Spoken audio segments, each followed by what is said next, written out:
I'm loved, I'm worth it, cause I know who my God is. Pelajaran pertama kita di triwulan keempat ini tuh judulnya Kenal Dirimu, Kenal Tuhan. Kalian tahu nggak sih maksud dari arti kenal dirimu, kenal Tuhan ini? Kalau aku sih belum bisa deskripsikan ya secara, tapi kalau menurutku kalau kenal dirimu itu artinya kita kenal diri kita sendiri. Yang otomatis seharusnya kita udah kenal diri kita sendiri dong. Iya. Tapi kalau kenal Tuhan... Kalau kenal Tuhan mungkin kita harus lebih dekat lagi sama Tuhan supaya kita lebih mengenal Tuhan. Bercerita tentang Daud yang mengajukan dirinya untuk melawan Goliat yang telah menghina Tuhan. Terus Daud ini juga nggak peduli dengan lawan yang dihadapinya karena dia tahu kalau nilai dirinya itu berdasarkan sudut pandang Tuhan. Dan dia juga tahu dan mengenal Tuhan bahwa Tuhan itu lebih besar daripada lawan yang dihadapinya, yaitu Goliat.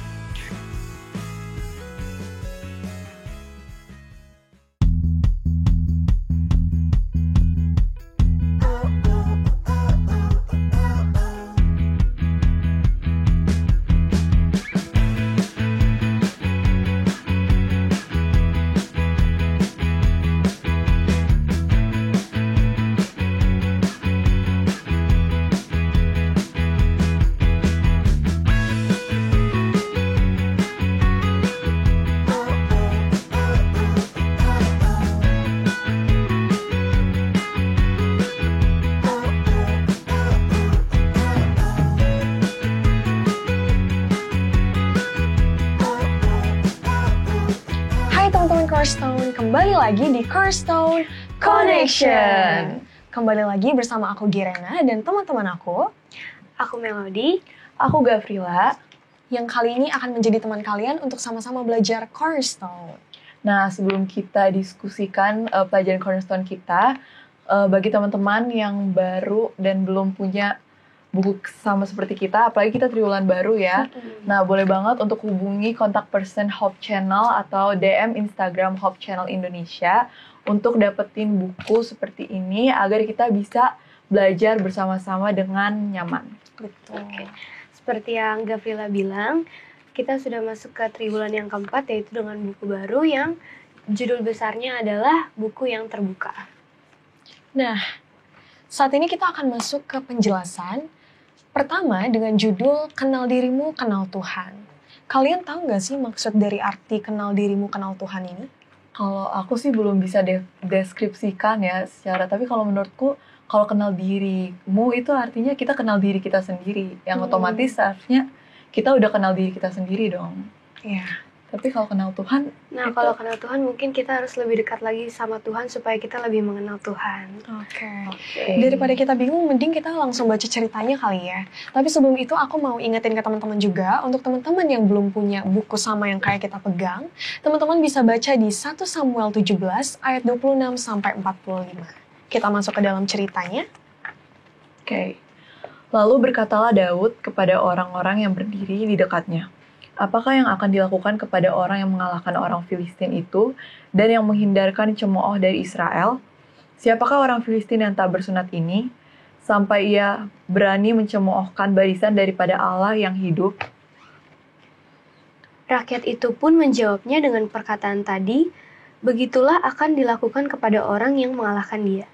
Ketika Eliab, kakaknya yang tertua, mendengar perkataan Daud kepada orang-orang itu, bangkitlah amarah Eliab kepada Daud sambil berkata, "Mengapa engkau datang? Dan pada siapakah kau tinggalkan kambing domba yang 2-3 ekor itu di padang gurun?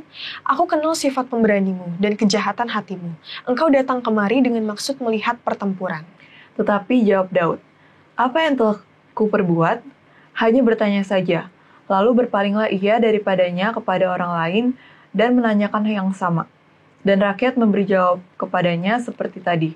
Terdengarlah kepada orang perkataan yang diucapkan oleh Daud. Lalu diberitahukanlah kepada Saul, dan Saul menyuruh memanggil dia. Berkatalah Daud kepada Saul, "Janganlah seseorang menjadi tawar hati karena dia, hambamu ini akan pergi melawan orang Filistin itu." Tetapi Saul berkata kepada Daud, "Tidak mungkin engkau dapat menghadapi orang Filistin itu untuk melawan dia, sebab engkau masih muda. Sedang dia sejak dari masa mudanya telah menjadi prajurit." Tetapi Daud berkata kepada Saul, Hambamu ini biasa menggembalakan kambing domba ayahnya. Apabila datang singa atau beruang yang menerkam seekor domba dari kawanannya, maka aku mengejarnya, menghajarnya dan melepaskan domba itu dari mulutnya. Kemudian apabila ia berdiri menyerang aku, maka aku menangkap janggutnya, lalu menghajarnya dan membunuhnya. Baik singa maupun beruang telah dihajar oleh hambamu ini. Dan orang Filistin yang tidak bersunat itu, ia akan sama seperti salah satu daripada binatang itu, karena ia telah mencemooh barisan daripada Allah yang hidup.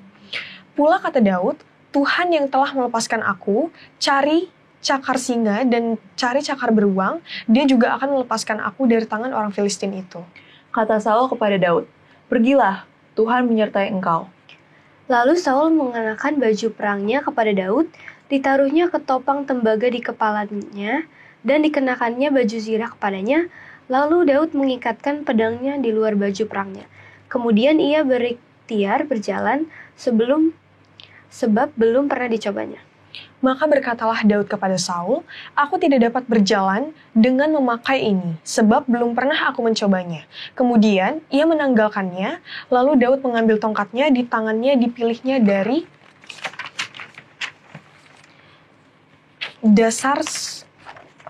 dasar sungai Limba Batu yang licin, dan ditaruhnya dalam kantung gembala yang dibawanya, yakni tempat batu-batu sedang umbannya dipegang di tangannya. Demikianlah ia mendekati orang Filistin itu. Orang Filistin itu kian dekat menghampiri Daud dan di depannya orang yang membawa perisainya. Ketika orang Filistin itu menunjukkan pandangannya ke arah Daud serta melihat dia, dihinanya Daud itu karena ia masih muda, kemerah-merahan dan elok parasnya. Orang Filistin itu berkata kepada Daud, "Anjingkah aku? Maka engkau mendatangi aku dengan tongkat." Lalu demi para allahnya, orang Filistin itu mengutuki Daud. Pula orang Filistin itu berkata kepada Daud, "Hadapilah aku, maka aku akan memberikan dagingmu kepada burung-burung di udara dan kepada binatang-binatang di padang." Tetapi Daud berkata kepada orang Filistin itu, "Engkau mendatangi aku dengan pedang dan tombak dan lembing, tetapi aku mendatangi engkau dengan nama Tuhan semesta alam, Allah segala barisan Israel yang kau tantang itu." 1 Samuel 17 ayat 26-45. Nah, seperti yang tadi sudah kita baca ya semuanya. Nah, menurutku sih penjelasan dari yang kita baca ini bercerita tentang Daud yang mengajukan dirinya untuk melawan Goliat yang telah menghina Tuhan. Terus Daud ini juga nggak peduli dengan lawan yang dihadapinya karena dia tahu kalau nilai dirinya itu berdasarkan sudut pandang Tuhan. Dan dia juga tahu dan mengenal Tuhan bahwa Tuhan itu lebih besar daripada lawan yang dihadapinya, yaitu Goliat. Jadi walaupun Daud ini kecil ya, tapi dia tetap gak takut. Iya. Walaupun si Goliat ini besar banget. Oke. Jadi gimana sih harusnya kita menilai diri kita? Yuk tanya Profesor Corner.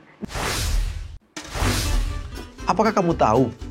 Murray Bowen, pencetus teori sistem keluarga modern, memperkenalkan istilah baru yang disebut diferensiasi. Diferensiasi adalah kemampuan seseorang untuk menentukan nilai dan tujuan hidup mereka sendiri, terlepas dari pengaruh orang lain di sekitarnya.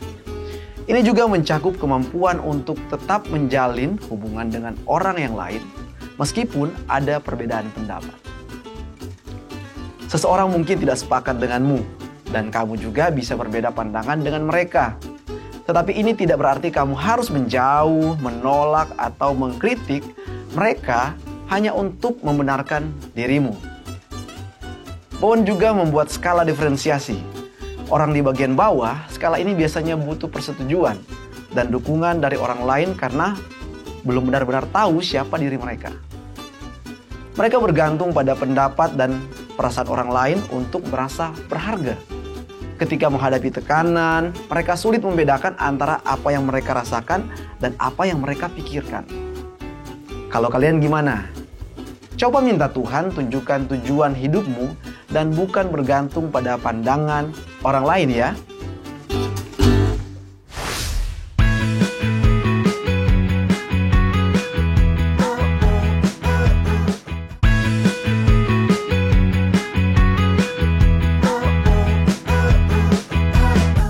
Kembali lagi lagi di Cornerstone Connection.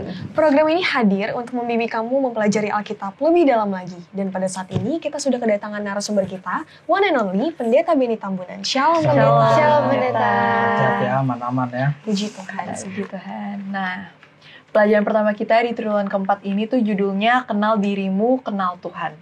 Ayat intinya itu terdapat di 1 Samuel 17 ayat 45.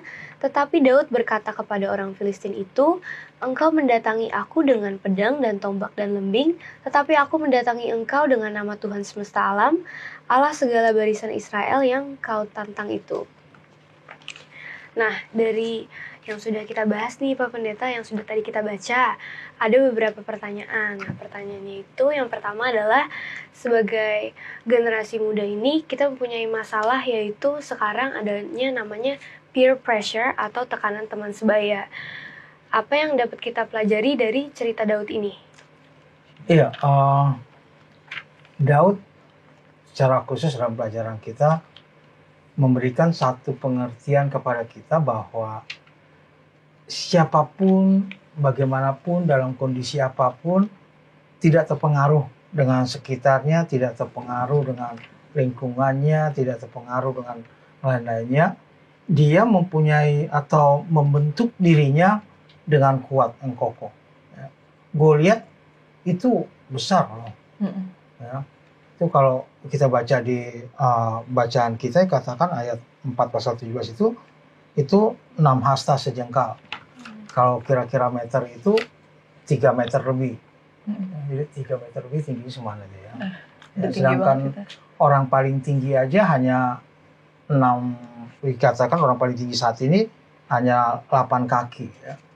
8 kaki. Kalau dihitung kaki, maka Goliat itu sekitar 9 kaki lebih. Ya, 9 kaki lebih. Jadi dia lebih besar daripada orang-orang lainnya. Dan Daud pada waktu dia datang kan bukannya memang datang, wah saya mau lawan Goliat lah. Enggak kan, ya. Dia tidak ada rencana mau lawan Goliat, tidak ada rencana mau ngapain, hanya rencananya mau bawa bekal, kalau istilah sekarang ya. Dia bawa bekal untuk dikasih kepada saudara-saudaranya yang juga ikut dalam peperangan itu, ya. Tapi pada waktu dia datang, kemudian dia lihat Goliat yang sedang menghujat bukan hanya bangsanya tapi juga Allah, ya, maka bentuk dirinya, tabiat yang sudah dia miliki itu muncul, ya. Pada waktu orang lain katakan, jangan kamu lawan, kamu kan ini, dia tuh besar, dia itu apa semuanya, belum pakaiannya ya, pakaiannya itu kan memang pakaian perang dan lain sebagainya, ya. Dia tidak terpengaruh dengan ngomongan orang, ya udahlah nyerah aja lah gitu ya, udahlah, tidak terpengaruh. Dia tetap maju, dia tetap dengan tekadnya, dia memperkenalkan dirinya sendiri, siapa dirinya, dan hasilnya adalah hal yang luar biasa karena Allah menyertai dia. Sekali lagi dia berhasil bukan karena diri juga ya, tapi karena Allah. Tapi sifat dia itu, pembentukan tabiat dia itu, pembentukan karakter dia itu sudah mulai dari dia kecil ya, kemudian dia remaja dan lain sebagainya, dan itu mempengaruhi kepada sikap dia pada waktu menghadapi satu godaan ataupun satu tantangan yang besar. Jadi bagi kita yang tadi pertanyaannya dengan peer pressure itu ya, memang tidak ada tekanan lain kecuali kita mengenal diri kita sanggup di mana gitu loh. Ya. Tapi jangan juga sok-sokan ya, anak Tuhan, enggak juga begitu gitu ya. Memang kita mempersiapkannya, kita sudah tahu, kenali diri kita, siapa diri kita, siapa tanggung kita, dan kita jangan terpengaruh dengan lingkungan kita dan segala sesuatu yang mempunyai pengaruh yang negatif. Pelajaran kita mengatakan ada 2 pengaruh, positif dengan negatif. Jadi kalau kita ngambil yang positif, maka kita akan terbentuk dengan baik, kita juga akan kenal Allah dengan baik. Jadi kita kalau sedang dihadapi oleh peer pressure ini, kita harus seperti Daud ya Pak Pendeta. Iya. Dan kita harus membentuk tabiat kita untuk selalu mengandalkan Tuhan ya. Walaupun lawan di depan kita besar, terus badan kita kecil, tapi kuasa Tuhan lebih bisa untuk menyanggupi. Benar. Dengan tekanan apapun, walau tekanan apapun berarti ya. Oke pendeta, untuk pertanyaan selanjutnya ini dari ayat inti kita nih yang terdapat dari 1 Samuel 17 ayat 45 yang berisi, tetapi Daud berkata kepada orang Filistin itu, engkau mendatangi aku dengan pedang dan tombak dan lembing, tetapi aku mendatangi engkau dengan nama Tuhan semesta alam, Allah segala barisan Israel yang kau tantang itu. Nah dari ayat ini kan kita tahu ya Tuhan, tahu ya pendeta, maaf pendeta, kalau misalkan Daud itu sangat amat yakin kalau misalkan Tuhan itu mendukung dia dalam menghadapi pertantangan ini. Iya, pada waktu dia sampai, kemudian dia mendengar kata-kata hinaan kepada bangsanya, bukan hanya kepada bangsa Israel, tapi juga kepada Tuhan, ya, yang dimiliki oleh orang Israel, yang diyakini oleh Israel, maka dia punya tabiat itu muncul mengatakan, ini siapa sih sampai Tuhan saya harus dicaci gitu ya. Ini siapa sih sampai Tuhan saya harus dihina demikian gitu loh. Saya akan lawan, dia boleh menggunakan dengan kekuatannya, dengan pedangnya, dengan peralatan-peralatan yang modern pada saat itu.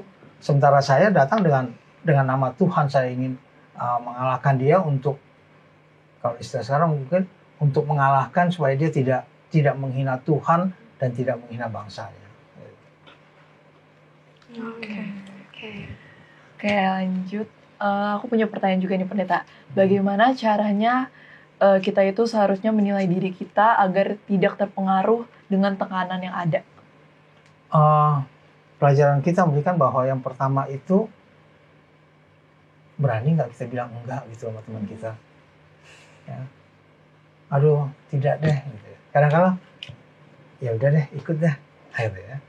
Padahal kita tahu itu tidak begitu, enggak, istilahnya bukan passion gue di situ gitu ya, istilah orang sekarang ya, bukan bagian aku di situ, tapi ya udahlah ikut aja lah demi temen ya supaya rame-rame ayo ikut aja gitu kan.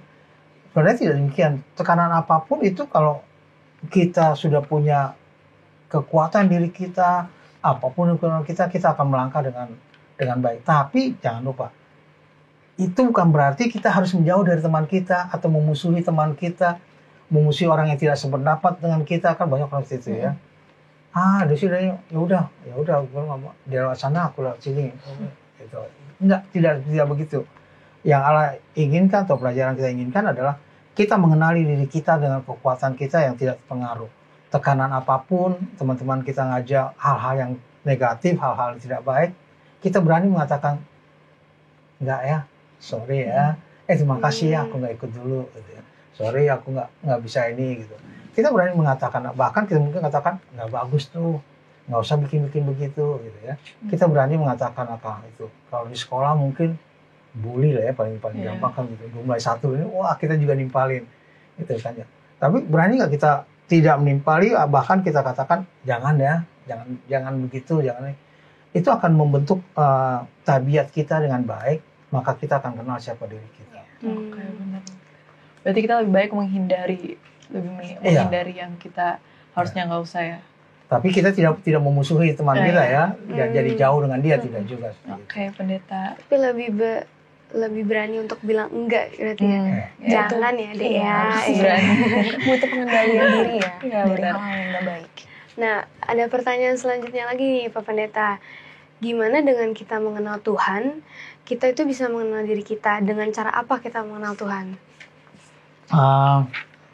Pelajaran kita ada memberikan beberapa ayat di dalamnya, ya. Apa gunanya, saudara-saudaraku, jika seorang mengatakan bahwa ia mempunyai iman, tetapi tidak mempunyai perbuatan? Ya. Jadi kita akan tunjukkan bahwa, oh ya saya percaya Tuhan, tapi ini loh perbuatan saya, ini loh hasilnya. Jadi orang akan lihat. Ya. Jadi apapun yang kita lakukan berdasarkan kepada iman. Kita yakini bahwa Tuhan menuntun kita. Belajar sekolah sabat, baca Alkitab, follow the Bible, kita berdoa, kita berserah, kita minta mujizat-mujizat Tuhan bagi kita pada waktu ulangan, pada waktu bergaul dan lain sebagainya, maka Tuhan akan kita akan melihat bagaimana Tuhan menuntun dalam kehidupan kita. Ya. Saya selalu katakan, minta hal-hal besar kepada Tuhan, maka kita akan lihat bagaimana Tuhan melaksanakan atau mengabulkan apa yang menjadi permohonan kita. Terima kasih pendeta sudah menjawab kasih, pertanyaan pendeta. kami. Dan saat ini kita akan menyaksikan segmen Apakah Pendapatmu?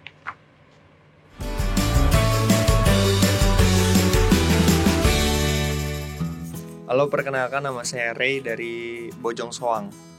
Perkenalkan, nama saya Tito dari Tebet. Nama saya Dian dari Gersik. Oke, nama aku Emi, asal dari Jakarta Selatan.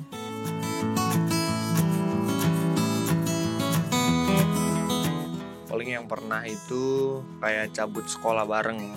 Jadi waktu lagi kelas, saya waktu itu kelas kimia waktu itu, jadi kami turun ke bawah untuk bermain bola basket gitu. Saat itu kami cuma duduk-duduk di situ, guru udah ngajar itu saat itu. Akhirnya kami main basket, terus pas istirahat lagi duduk-duduk, ketahuan kami sedang main basket. Akhirnya kami lari terbirit-birit. Gitu aja sih. Waktu SMA pernah kedapatan nyontek satu kelas. Jadi kami itu strateginya, kalau teman-teman pernah nonton film Now You See Me yang lempar-lempar kartu. Nah, jadi kami lempar-lempar kertas jawaban. Jadi kayak terus gurunya nggak tahu. Sampai dilihat di CCTV dan kami kena hukum semuanya. Waktu itu cabut sekolah bareng.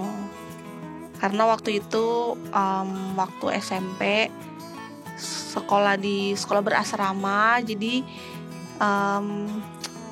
seperti tertekan gitu bersama dengan teman-teman. Jadi kami cabut dari sekolah.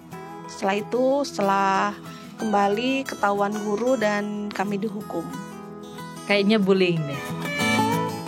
Karena jadi waktu aku baru masuk SMA kelas 1, itu pernah dibully sama kakak kelas. Jadi waktu itu mereka kayak entah kenapa mereka fitnah, kemudian berusaha menyudutkan, dan itu sempat membuat perasaanku sebagai anak baru sangat tertekan karena baru menyesuaikan dengan sekolah, udah langsung digituin. Kemudian waktu di kelas juga pernah disudutkan sama satu kelas, jadi mereka waktu itu berusaha supaya aku terasa terasing, kemudian tidak ditegur, tidak disapa, dan seperti itu.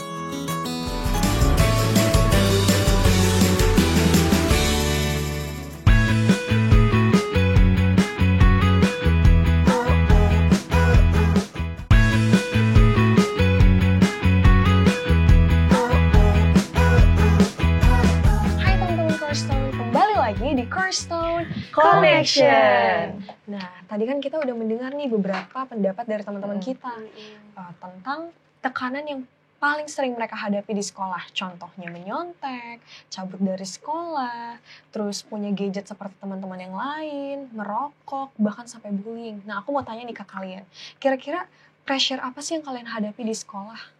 Mungkin kalau aku sama sih, lebih ke nyontek bareng supaya nilainya sama-sama bagus. Kayaknya itu udah hal yang lumrah ya di sekolah ya.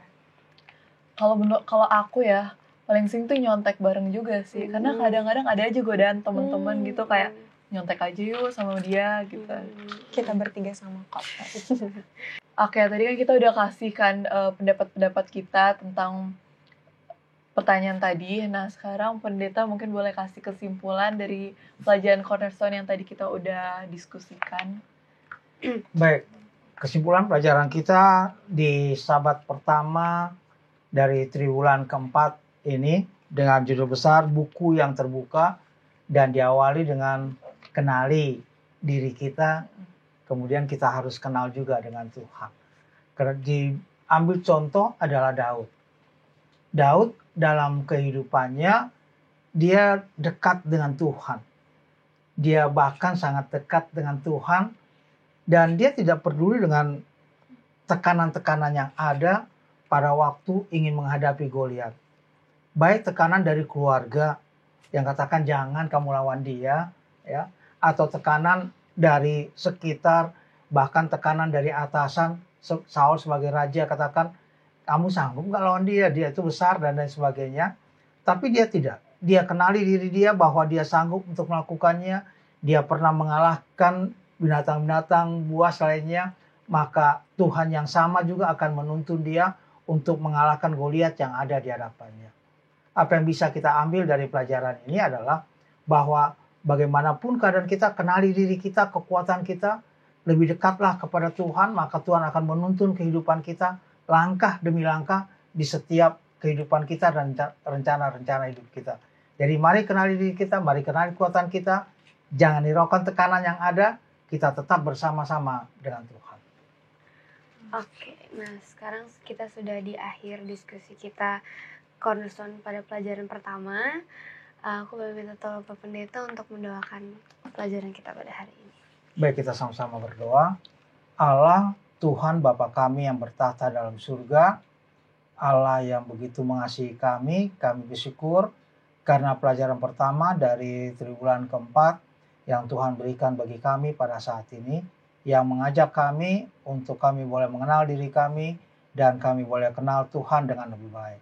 Biarlah kami hari demi hari mengenal Tuhan dengan lebih baik, baik melalui membaca firman Tuhan, pelajaran sekolah sahabat kami, maupun melalui doa dan pengalaman kehidupan kami, maka itu akan mempererat hubungan kami dengan Engkau, dan kami pun boleh berjalan bersama-sama dengan Tuhan dalam segala aspek kehidupan kami. Memberkati semua orang-orang muda dimanapun mereka berada, dalam segala aspek kehidupan mereka, dalam pendidikan, dalam rencana-rencana hidup mereka, Tuhanlah yang memberkati. Ampuni segala dosa dan kesalahan kami berdoa dalam nama Putra-Mu Yesus Kristus, Tuhan dan Juru Selamat kami. Amin. Amin. Terima kasih Pendeta sudah berbagi. Terima kasih Pendeta. Sampai ketemu teman-teman yang selalu setia mencari dan belajar firman Tuhan melalui Cornerstone Connection.